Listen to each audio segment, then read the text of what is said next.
राम भाई सभी को।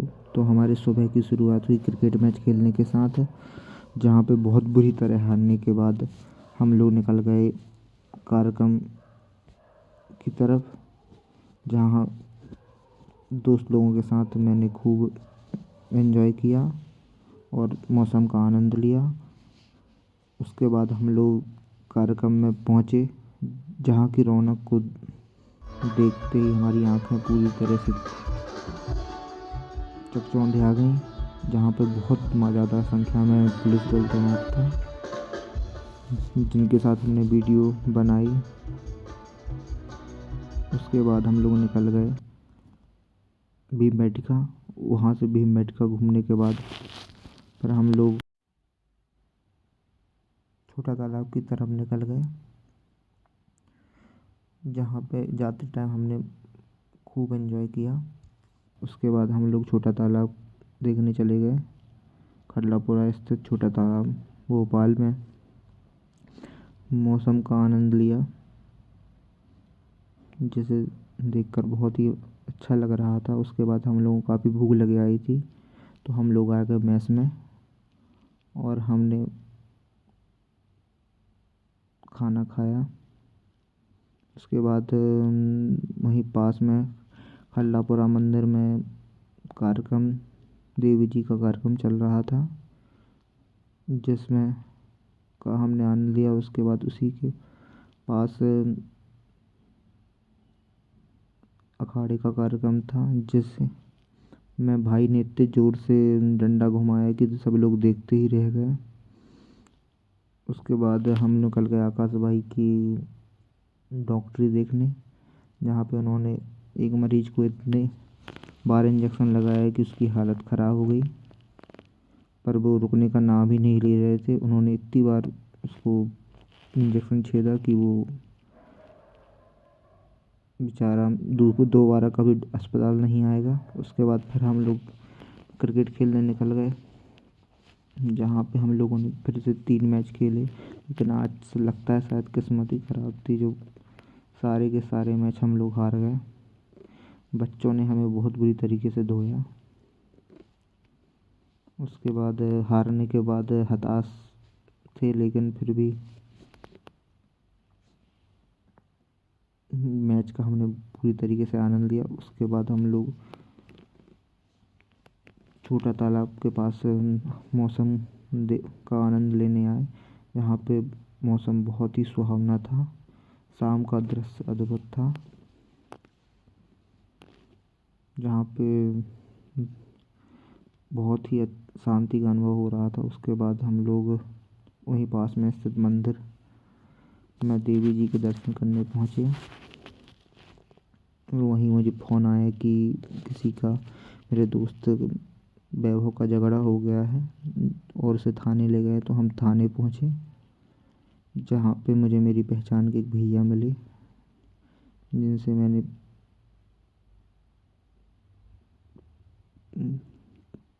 मामले के संबंध में पूछताछ की, जिन्होंने हमें हमारे मामले को सुलझाया, जिनका व्यवहार बहुत ही अच्छा था।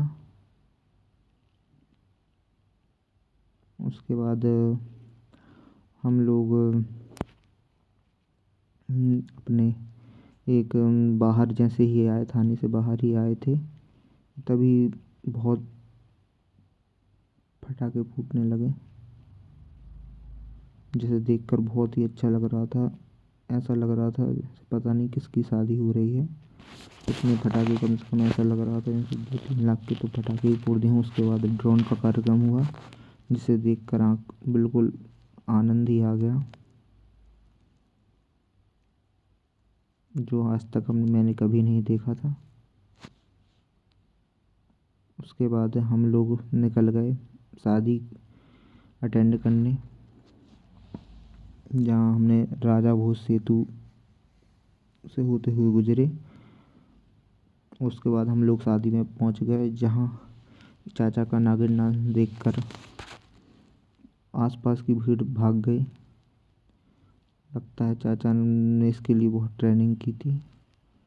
नागिन डांस करने के बाद उसके बाद हम लोग भवन के अंदर पहुँचे, जिसे देखकर बहुत ही अच्छा लगा क्योंकि बहुत बड़ा भवन था भाई लोग, और इतना शानदार सजावट थी कि देखते ही जा रहे थे बस उसे।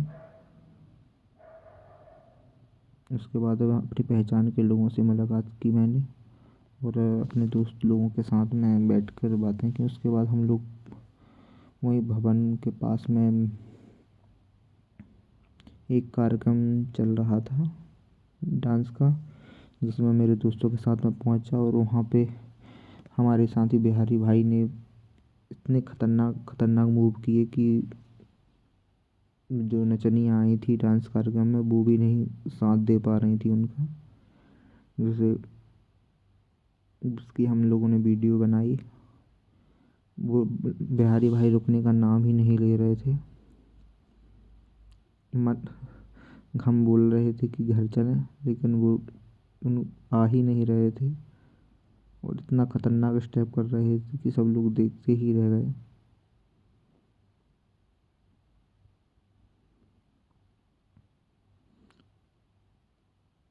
कम से कम उन्होंने 2 घंटे तक डांस किया।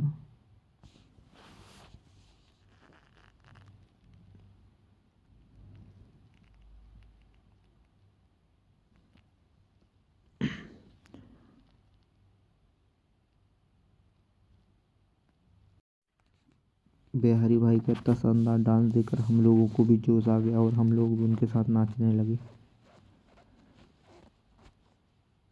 भाई लोग आनंद ही आ गया यार, गजब कार्यक्रम था। नचनिया लोग इतनी खतरनाक स्टेप कर रही थी कि बिल्कुल वहाँ से जाने की इच्छा ही नहीं हो रही थी।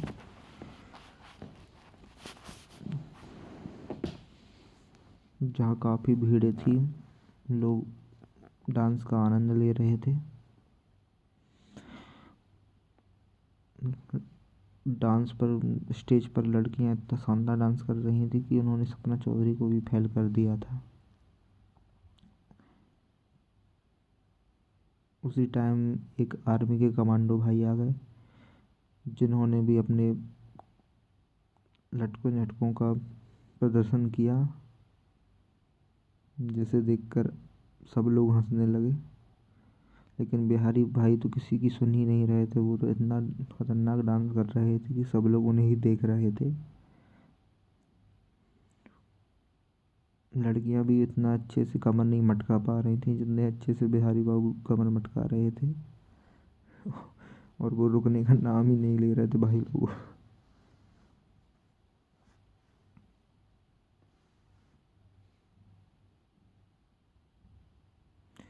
बिहारी भाई को हम कम से कम 5 से 10 बार पकड़ कर स्टेज से नीचे उतार कर लाए कि चलो भाई घर चलें घर चलें, लेकिन वो सुन ही नहीं रहे थे। उनका मन लग चुका था। ऐसा लग रहा था जैसे वो साथ में ही लेके जाएंगे उन्हें।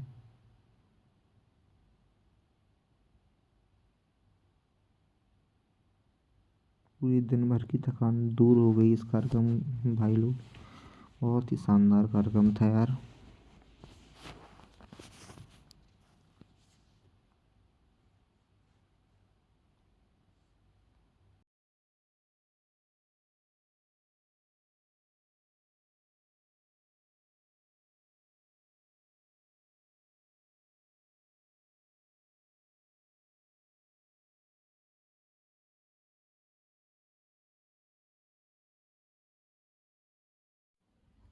इतनी देर तक कार्यक्रम देखने के बाद हम लोगों को घर से फ़ोन आने लगे,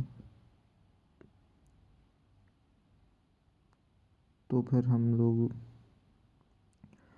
लेकिन मन ही नहीं हो रहा था घर जाने का, क्योंकि बहुत ही शानदार कार्यक्रम था।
जब बिहारी बाबू पूरी तरीके से संतुष्ट हो गए कार्यक्रम से, उसके बाद हम लोग घर निकल गए।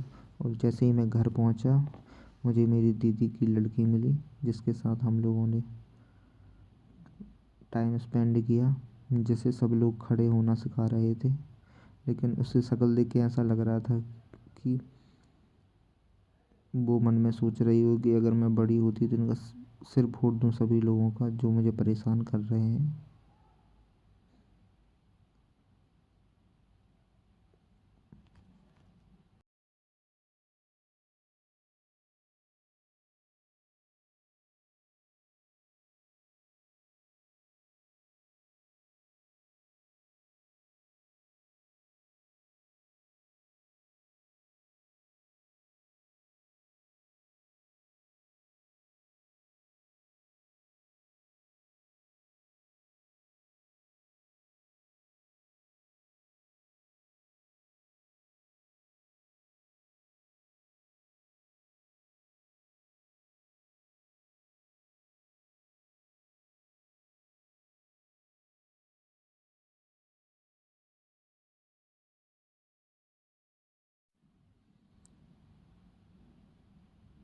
दीदी की लड़की के डांस के पश्चात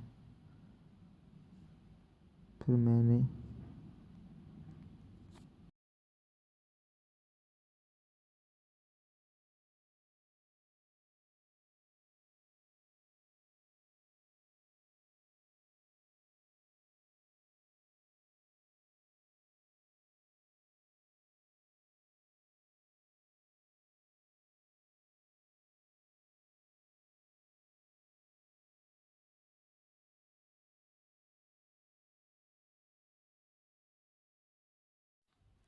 फिर दीदी की लड़की के साथ खेलने के बाद मैंने थोड़ी देर टीवी देखी और अपनी मछलियों को दाना दिया। इसी के साथ हमारा ब्लॉग ख़त्म होता है। मिलते हैं भाई लोग अगले ब्लॉग में। राम राम।